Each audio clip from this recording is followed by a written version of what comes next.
Hello. അപ്പം ഞാൻ നിങ്ങൾക്ക് ഇന്നൊരു പുതിയ സംഭവം കാണിച്ചു തരട്ടാ.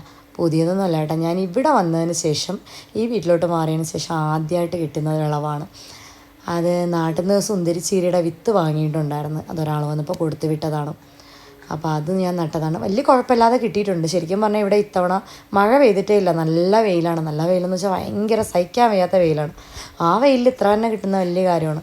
കുറച്ച് പാവൽ, പടവലം, അങ്ങനെ കുറേ ഐറ്റംസൊക്കെ നട്ടതാണ്. വെണ്ടയൊക്കെ നട്ടിട്ട് അതെല്ലാം കരിഞ്ഞു പോയി. അത്രയ്ക്ക് വെയിലാണ്. ഇത് അകത്ത് കോട്ടയാടിനകത്ത് ഇരിക്കുന്നതുകൊണ്ടാണ് ഇത് വലിയ പ്രശ്നമില്ലാണ്ട് നിൽക്കുന്നത്. മുറ്റത്തു നിന്ന് എല്ലാം കരിഞ്ഞൊക്കെ പോയി. പിന്നെ പാവലും പടവലത്തിലൊക്കെ അവിടെ നിന്ന് ഇവിടെ നിന്നൊക്കെ ഓരോ കായൊക്കെ വരുന്നുണ്ടായിരുന്നു. പക്ഷെ അതെല്ലാം ഉണങ്ങിപ്പോണുണ്ട്. പിന്നെ ബാക്കിയുള്ളത് കുരങ്ങൻ പറിക്കുന്നുണ്ട്.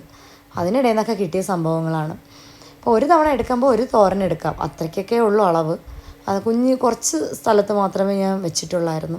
സ്ഥലം കുറവും ഉണ്ടായിരുന്നു, അത് കാരണമാണ്. അതിനിടയ്ക്ക് നിൽക്കുന്നത് ചെറുതക്കാളിയാണ്. പിന്നെ അതാ കുറച്ച് പഴച്ചെടികളുടെ തൈകളൊക്കെ വാങ്ങി വെച്ചിട്ടുണ്ട്. വെയിലൊന്ന് കൺട്രോളായിട്ടേ നടാൻ പറ്റുള്ളൂ. കുറച്ചൊക്കെ എടുത്ത് നട്ടതൊക്കെ നല്ലോണം കരിഞ്ഞു പോയി. അപ്പോൾ അത് കാരണം ഒരു മഴയ്ക്ക് വേണ്ടി വെയിറ്റ് ചെയ്തിങ്ങനെ കോട്ടയിൽ നിൽക്കുന്ന സംഭവങ്ങളാണിതെല്ലാം.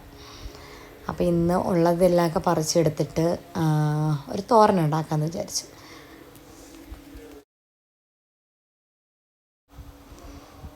ഇവിടെ ഒരാൾക്ക് ആരെങ്കിലും എവിടെയെങ്കിലും നിൽക്കുന്നുണ്ട്, അവനെടുത്ത് കൈ പിടിക്കണം. ഇത്രയൊക്കെയാണ് എനിക്ക് കിട്ടിയത്. അന്ന് കുറച്ച് പാലക് ചീരയുടേതുണ്ടായിരുന്നു, അതും കൂടെ പറിച്ചിട്ടുണ്ടായിരുന്നു.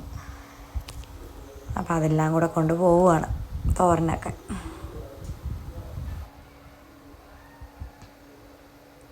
അപ്പോൾ ഇത്രയൊക്കെയുള്ളൂ ഇന്നത്തെ വീഡിയോ. അടുത്ത വീഡിയോയിൽ വീണ്ടും കാണാം.